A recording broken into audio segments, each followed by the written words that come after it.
Good evening, everyone. So, I take this pleasure, honor, and pride to welcome you today to Digital HR Summit, hosted in collaboration with HR Shapers. I'm glad we are hosting the second summit with HR Shapers. Our first edition in Bombay was quite a success. And I believe that this collaboration of working closely with HR Shapers is going to go a long way. I would like to thank you and welcome Mr. Ashish Gakri on stage, please.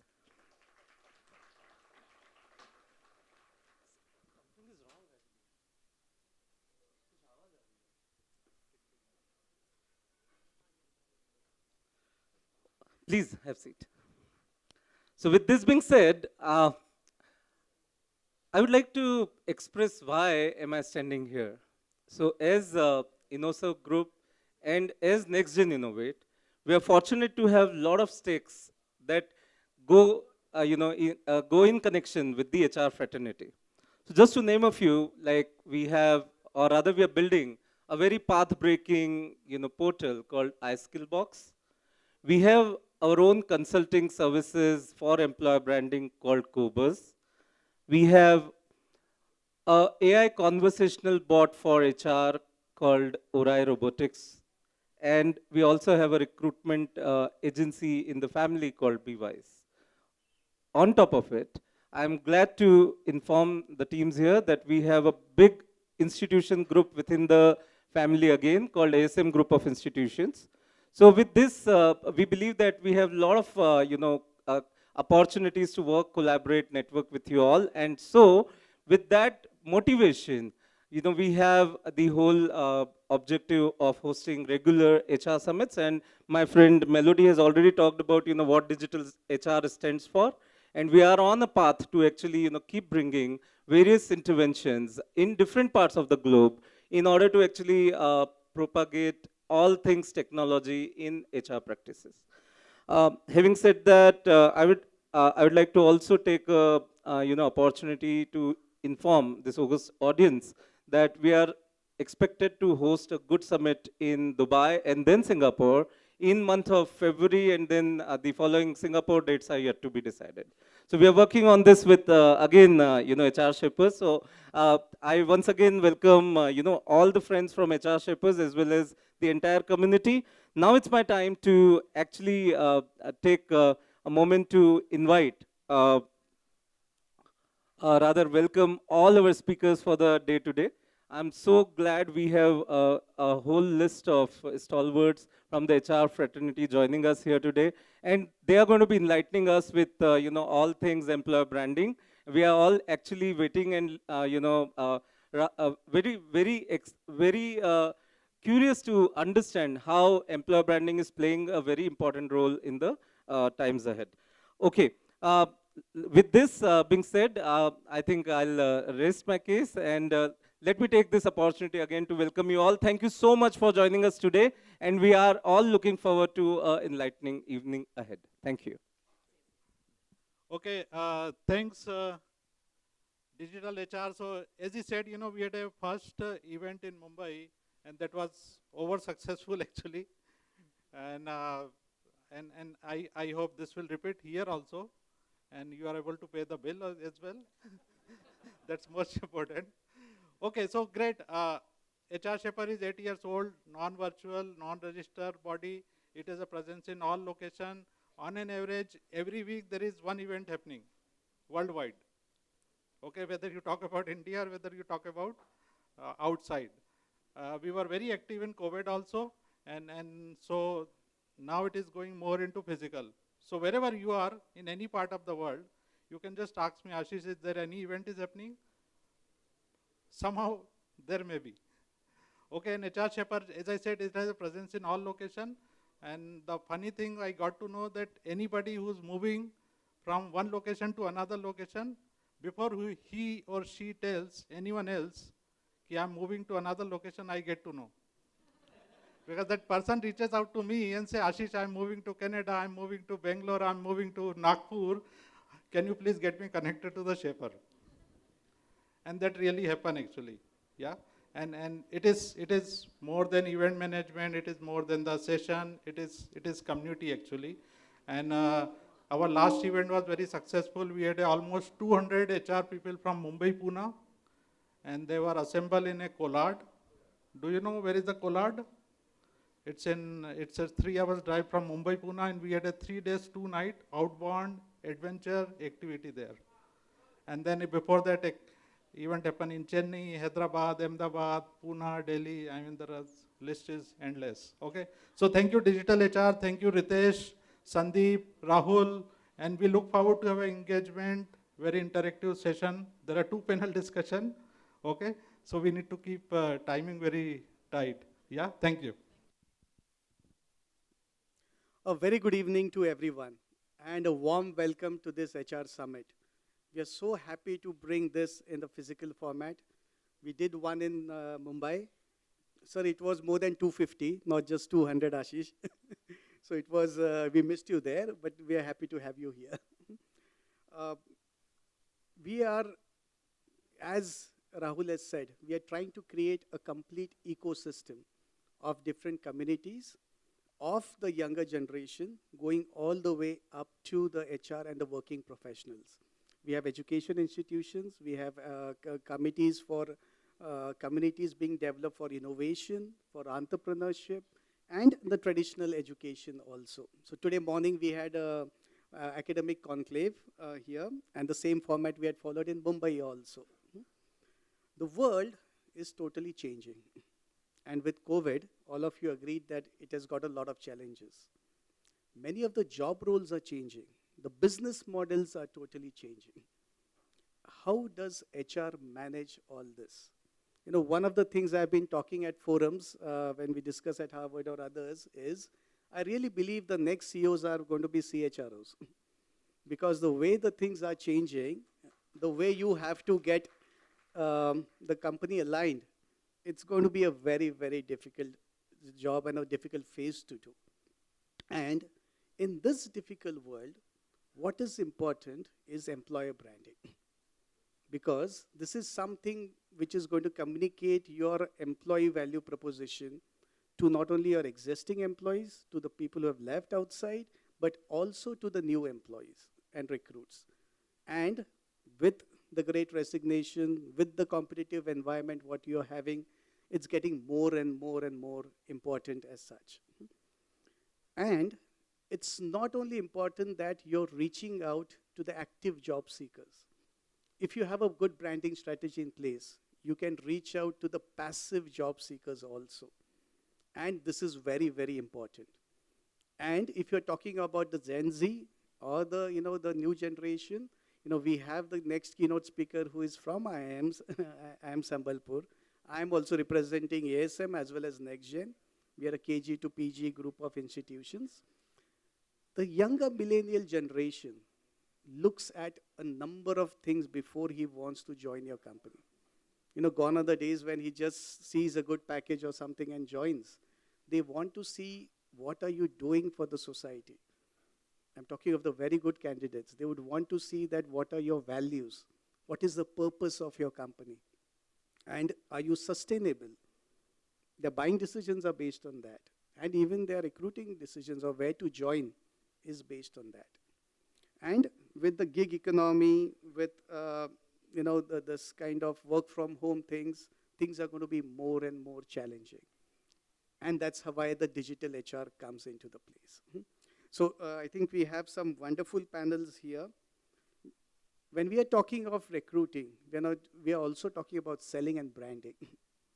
And I'll give you an example of how we do it in education.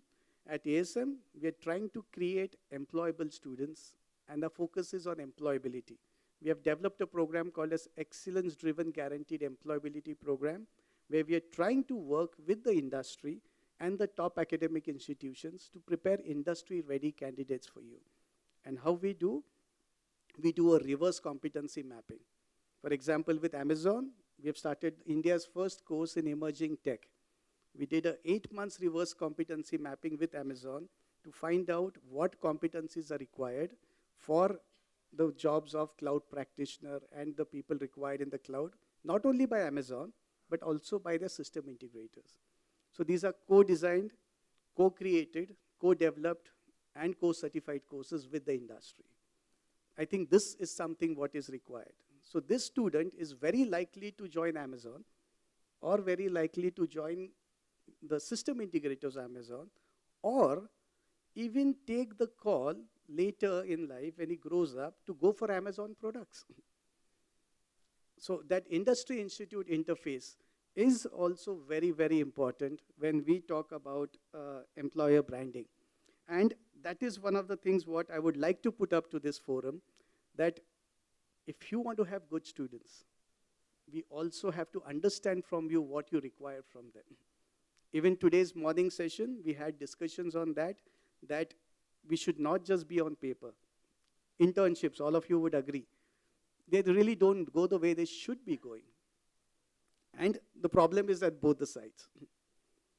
Can we give you a student ready, prepared, where he can perform for your internship? Can you have a look at it in 2 months rather than just one interview and make the selection call?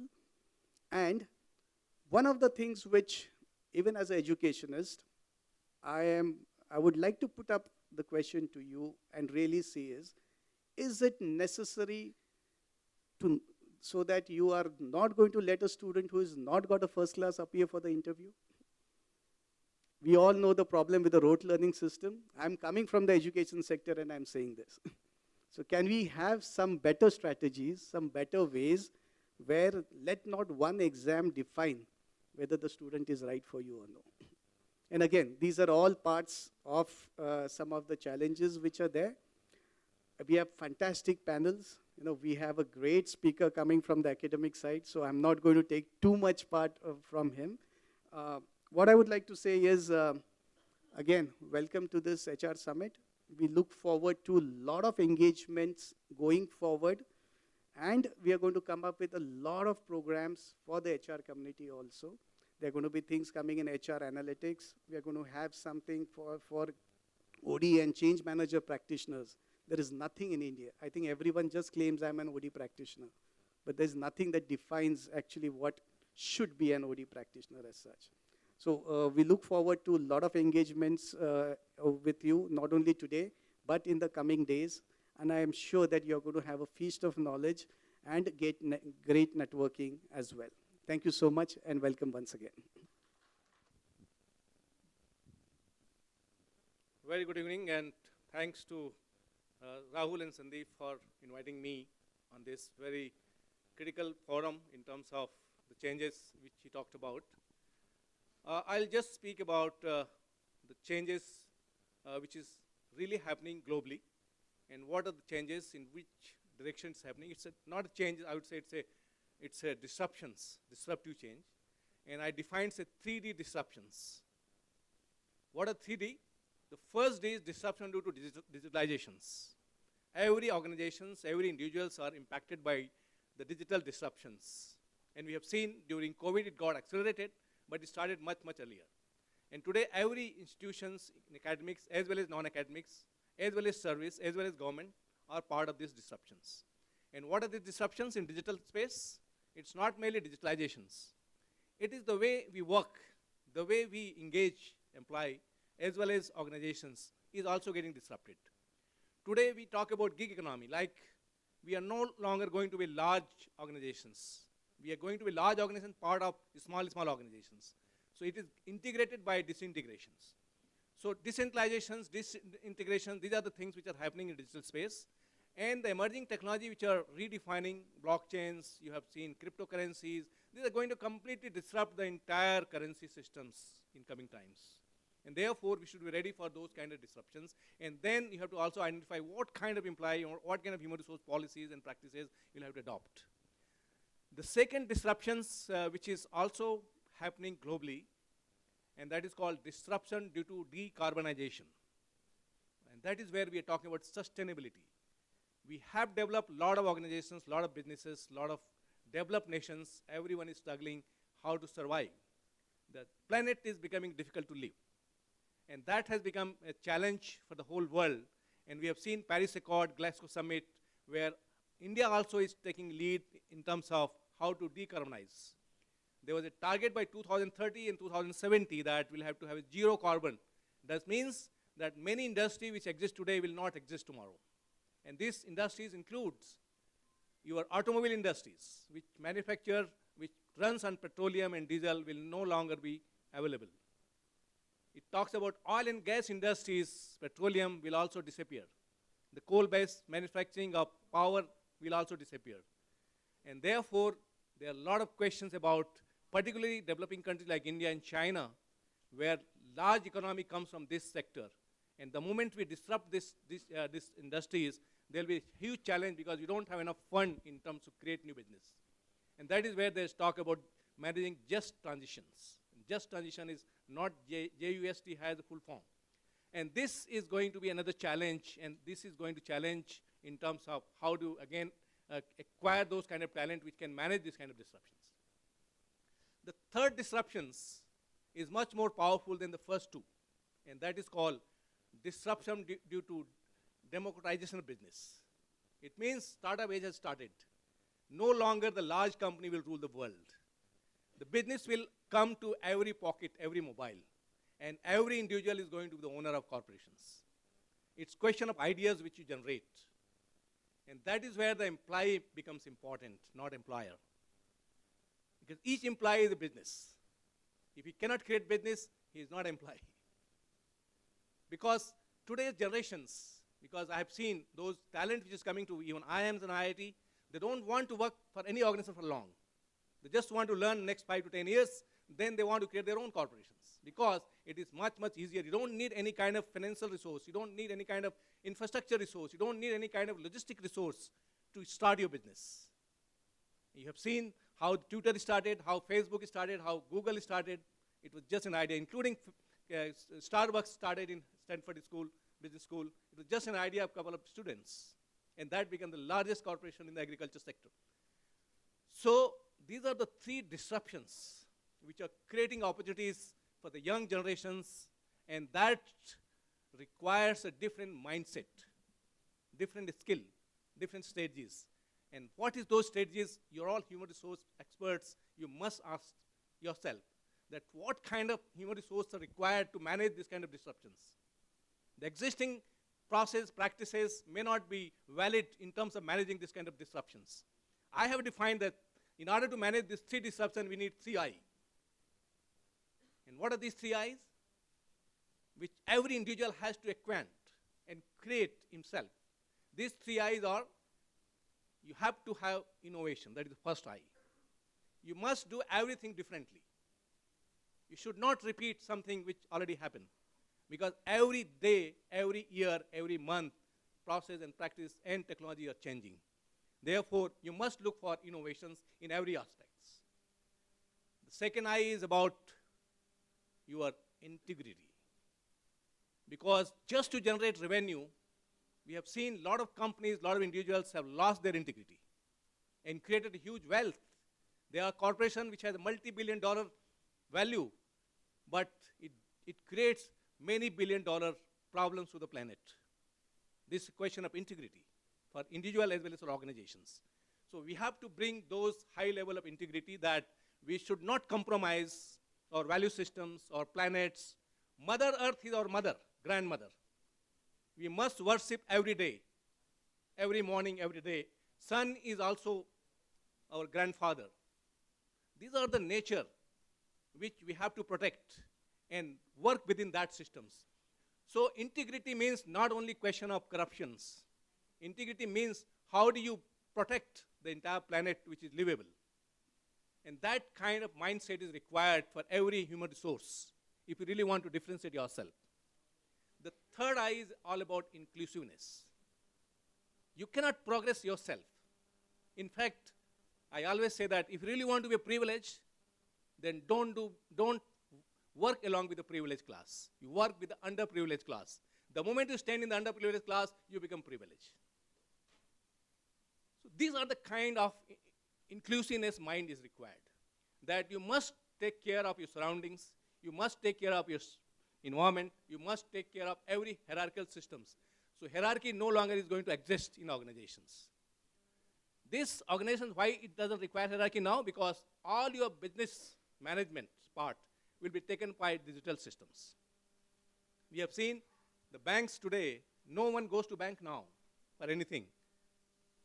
Everything can be done through mobile because management can be done very easily by the technology. The creation of business cannot be done by technology.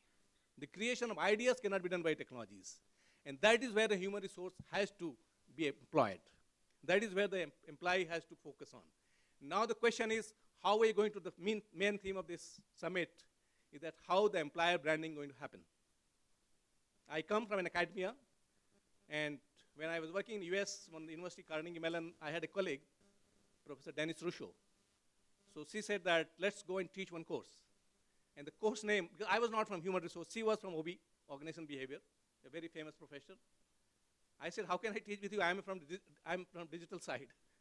See, no, I'll be introducing a concept, a theory, which she has built, and the theory is called theory of psychological contract. I say, I have heard about legal contract. When employee join, we sign legal contract that I will come at 9 o'clock, I will leave at 5:30, and I will do this, and then at 8 hours I work, and 30 days, then my pay slip will be generated, and I'll get this much money. If I violate this, these are leave, these are kind. These are called legal contract we sign always. Okay. She said, no, in future, legal contract will not attract the talent. It is the psychological contract which attract the talent. And what is psychological contract? It is unwritten law, unwritten contract, where the leader is the employer. How do you take care of your employee? How do you brand she or him? Because I am not only looking for my 9-to-5 job, because I'm not a machine. I'm not a robot. I want identity. I want assets. I want to create something for the new world. Every aspiration has to be inculcated if I'm properly educated. If I'm not properly educated, definitely I'll become a machine. If I'm rightly educated by the right institutions, then I'll be different than machine. I don't want to come at 9. Why should I come at 9? Tell me what needs to be done. And why should I sign this contract? You ask me what you want. It is my freedom, because God has given me a free world. Why you want to bind me? So that theory of psychological contract actually defines that how an employee, when he joins employer, is having a free space where he or she is well taken care in terms of any kind of challenge and given space to perform in terms of growth of not only for organization but himself. So that theory actually differentiates that how employer branding has to happen. Once you start engaging with the employee, the first thing is you have to understand what he or she wants to do in life. Because when I went for my management program in US, the organizations asked me, apart from exams, that in India generally we say that when we join, we say what job you need, which company you want to work. That is the kind of mindset we have been training and killing our talent. And that's how the India became the country of servants rather than becoming country of owners. I think that has to change. That where this top university in US, they ask the first question that if you are getting admission, tell me what problem of the world you want to solve after your graduation. That changed my thought process that when we come to the educations, we should not come to educate ourselves just to get jobs, just to get money. I think we should have a bigger purpose of our life, that there is a problem in our society which through my educations I will be able to solve. So that is the first step of employee engagement. That I must be given aspiration that you have only 20 or 30 years of life. Why you want to make it like a robot? Because robots are now can be bought. Human resource should not be bought. It should be engaged. So that's the concept I think we have to think about. I'm sure you have so many people here from different organizations in human resource dealing with this. You will be able to deal much deeper and inside. But my message is that please make human resource a talent, make Indian human resource, because in next 20 years, the whole world is going to be sort of the talented human resource. China is aging. Europe is already sort of the young populations. US also is sort of young populations. India will be creating 50 million talented pool every year. I think it's a great opportunity for Indians to rule the world if we have given the right directions to mold this human resource in coming times, where institutions, organizations, and business leader has to come together and create the future leaders, future human resource, which are different, where sitting in Bangalore right now, you are managing the entire business of US and Europe. I'm sure time has come when a small city or Indian talent will be managing not only US, but the whole world, sitting in the small towns. And that is where the future is. I'm sure this kind of talent will be developed in coming times. Thank you very much for giving me the chance to talk about it.